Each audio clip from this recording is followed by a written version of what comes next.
गौतम बुद्ध और सबसे भारी सवाल। एक दिन एक शिष्य बहुत परेशान होकर बुद्ध के पास आया। उसके हाथ में एक बड़ा सा थैला था। शिष्य बोला, गुरुदेव, मेरे पास बहुत सवाल हैं। बुद्ध ने पूछा, कितने? शिष्य ने थैला जमीन पर रख दिया। धप्प, इतने ज्यादा? बुद्ध मुस्कुराए, ठीक है, चलो टहलते हैं। वे चलने लगे। थोड़ी दूर बाद शिष्य हांफने लगा, गुरुदेव, थैला बहुत भारी है। बुद्ध ने कहा, रख दो। शिष्य बोला, पर सवाल तो रह जाएंगे। बुद्ध हंस पड़े, थैले में सवाल नहीं, डर भरा है। शिष्य ने थैला रखा। अचानक हल्का लगने लगा। वह बोला, गुरुदेव, अब सवाल कहाँ गए? बुद्ध ने कहा, वही हैं, लेकिन अब तुम उन पर बैठे नहीं हो। शिष्य भी हंस पड़ा। उस दिन वह बिना जवाब पाए सबसे ज्यादा हल्का होकर लौटा। मजेदार लेकिन सच्ची सीख। सवाल बुरे नहीं होते, लेकिन उन्हें ढोना भारी होता है। जीवन समझने से आसान है, पकड़ने से नहीं। गौतम बुद्ध और बिना नियम का खेल। एक दिन बुद्ध ने शिष्यों को बुलाया। जमीन पर कुछ कंकड़ रखे और बोले, चलो खेल खेलते हैं। शिष्य खुश हो गए। नियम क्या है? बुद्ध ने कहा, यही तो खेल है, कोई नियम नहीं। पहला शिष्य बोला, तो जीत कौन जाएगा? बुद्ध बोले, जो खेलना छोड़ दे। सब उलझ गए। खेल शुरू हुआ। कोई कंकड़ गिन रहा था, कोई छुपा रहा था, कोई दूसरों को हरा रहा था। एक शिष्य चुपचाप बैठा रहा। कुछ देर बाद वह उठा और चला गया। बुद्ध ने कहा, वही जीत गया। सब बोले, पर उसने खेला ही नहीं।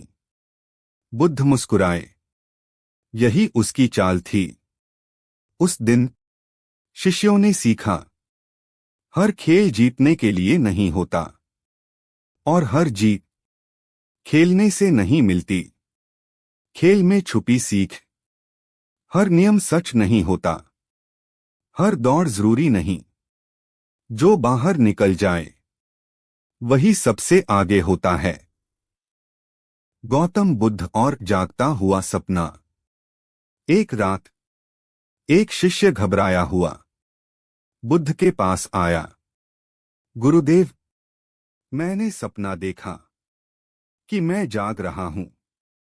बुद्ध ने पूछा, और अब? शिष्य बोला, अब डर लग रहा है, कहीं मैं अभी भी सपने में तो नहीं। बुद्ध ने जमीन पर पानी की कटोरी रखी। इसमें चांद देखो। शिष्य ने देखा, चांद कांप रहा था। बुद्ध बोले, हिलाओ। शिष्य ने उंगली डाली। चांद टूट गया। डर गया? शिष्य ने सिर हिलाया। बुद्ध मुस्कुराए, जो टूट सकता है वह सच नहीं होता। शिष्य चुप हो गया। कुछ देर बाद उसने पूछा, तो सच क्या है? बुद्ध ने कटोरी उठाई, पानी गिरा दिया। चांद गायब। बुद्ध बोले, जो पकड़ में ना आए वही सच के सबसे पास है। सुबह शिष्य जागा, या शायद समझ गया, भ्रम में छुपा संदेश। जो दिखाई देता है वही सच नहीं। डर भ्रम से पैदा होता है। जागना भी एक प्रक्रिया है। गौतम बुद्ध और जो करना मना है। इस कहानी को समझने की कोशिश मत करना। पढ़ते समय बुद्ध की कल्पना मत करना। यह मत सोचना कि अंत में सीख मिलेगी।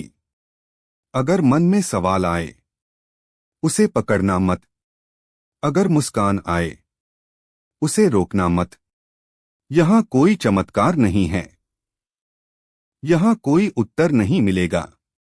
अगर अब भी तुम पढ़ रहे हो, तो कहानी शुरू हो चुकी है।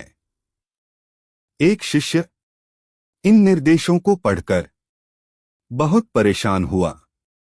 गुरुदेव, यह कैसी शिक्षा है? बुद्ध बोले, जो मना किया जाए उसी में मन अटकता है। शिष्य चुप हो गया। कुछ देर बाद वह हंस पड़ा। बुद्ध ने कहा, अब तुमने निर्देश तोड़ दिए। शिष्य बोला, और तभी समझ आया। बुद्ध मुस्कुराए। कहानी यही खत्म नहीं होती, क्योंकि अब यह तुम्हारे भीतर चल रही है। सबसे अलग सीख जो लिखी नहीं गई। मन विरोध से जागता है। समझ जबरदस्ती नहीं आती।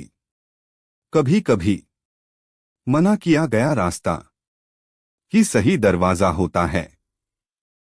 गौतम बुद्ध और समय जो देर से आया। एक दिन आश्रम में समय देर से पहुंचा। हाँ, समय। शिष्य घबरा गए। अगर समय ही देर से आएगा तो हम क्या करेंगे? समय हाफते हुए बोला, मुझे माफ कर दो। आज सब मुझे पकड़ने में लगे थे।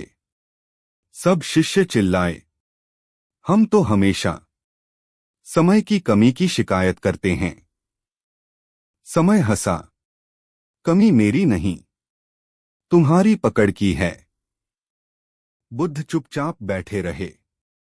समय ने पूछा, आप कुछ नहीं कहेंगे? बुद्ध बोले, जब तुम आए नहीं थे तब भी सब ठीक था।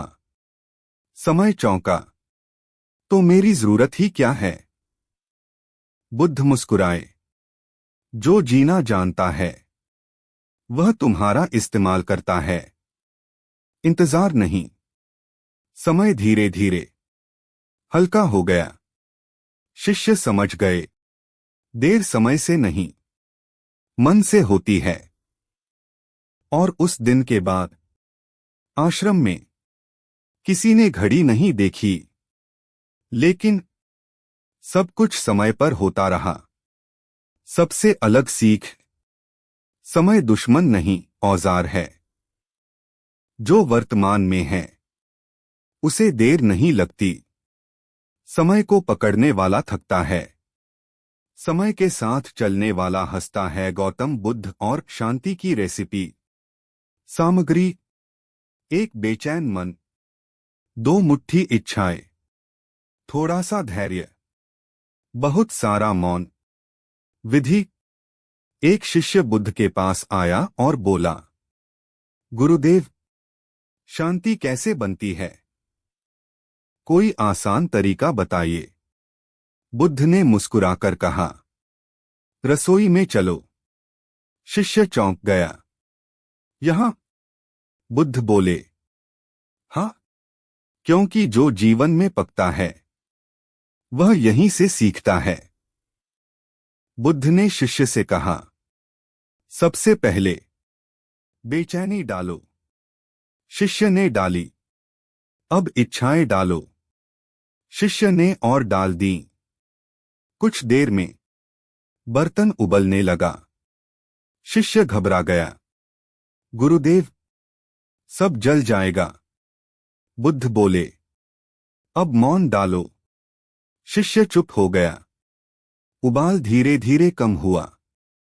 अब धैर्य डालो। समय बीता। बुद्ध ने कहा, तैयार है। शिष्य बोला, पर मैंने कुछ खाया ही नहीं।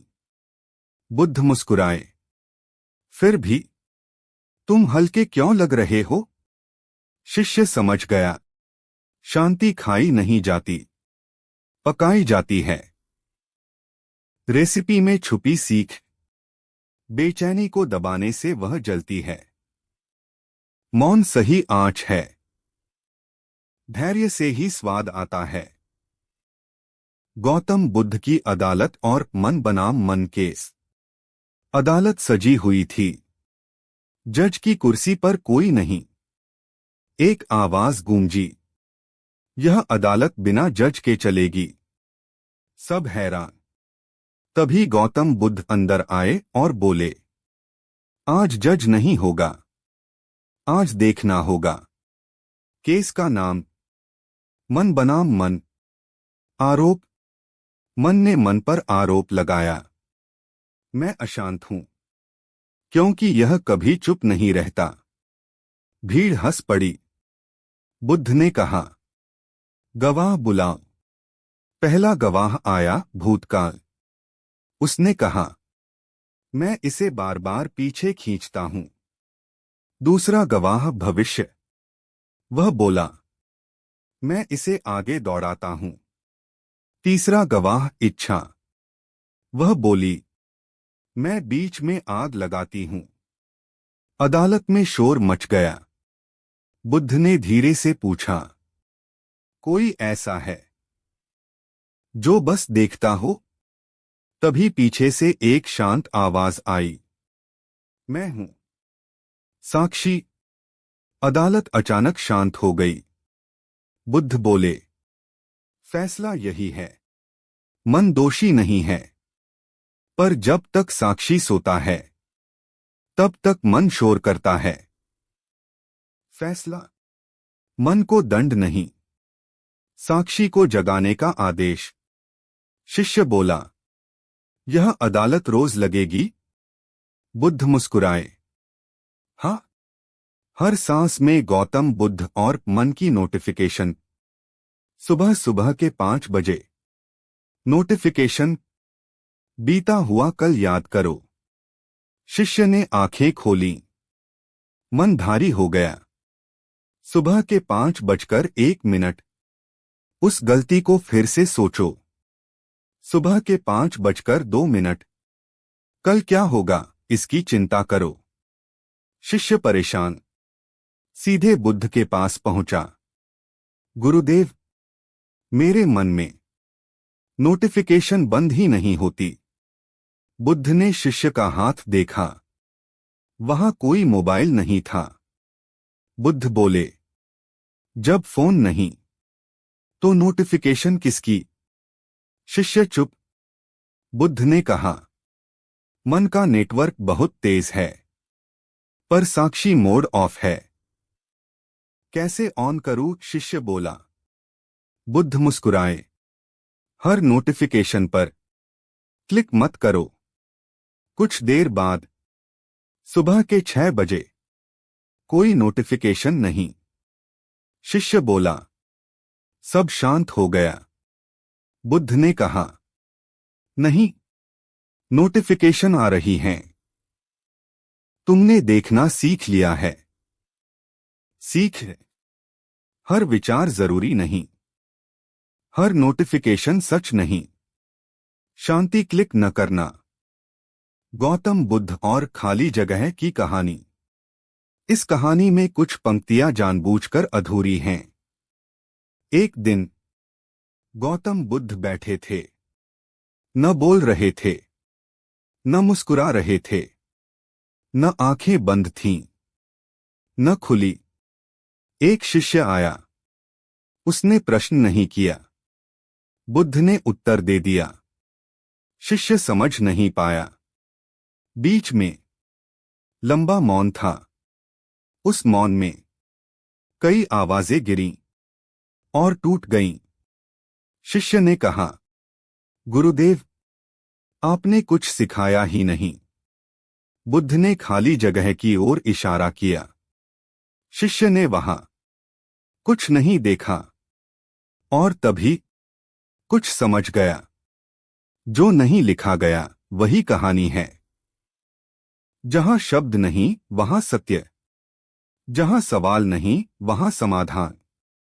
जहां मैं नहीं वहां शांति। बुद्ध ने अंत में बस इतना कहा, जो तुम ढूंढ रहे हो वह यहां लिखा नहीं जा सकता। शिष्य झुक गया। कहानी वहीं शुरू हुई जहां खत्म होनी चाहिए थी। गौतम बुद्ध और वह कहानी जो तुम्हें देखती है। तुम इस कहानी को पढ़ रहे हो। गौतम बुद्ध तुम्हें देख रहे हैं। तुम सोच रहे हो, यह कैसी कहानी है? यही प्रश्न बुद्ध ने भी पूछा था। एक शिष्य बुद्ध के पास आया था। वह भी ठीक तुम्हारी तरह कुछ ढूंढ रहा था। बुद्ध ने उससे कुछ नहीं कहा, बस उसे एक आईना दे दिया। शिष्य ने पूछा, इसमें क्या देखूं? बुद्ध बोले, जो दिखे उसे पकड़ने की कोशिश मत करना। शिष्य ने देखा, पहले चेहरा, फिर भाव, फिर विचार। जितना वह पकड़ना चाहता उतना सब फिसलता गया। अचानक आईना गिर गया, टूट गया। शिष्य घबरा गया। बुद्ध मुस्कुराए, अब देखो। क्या? शिष्य बोला, जो आईने के बिना भी है। शिष्य चुप हो गया और पहली बार खुद से नजर मिलाई। यह कहानी तुम्हारे बारे में है। पढ़ने वाला तुम, देखने वाला तुम, समझने वाला भी तुम। बुद्ध तो सिर्फ आईना थामे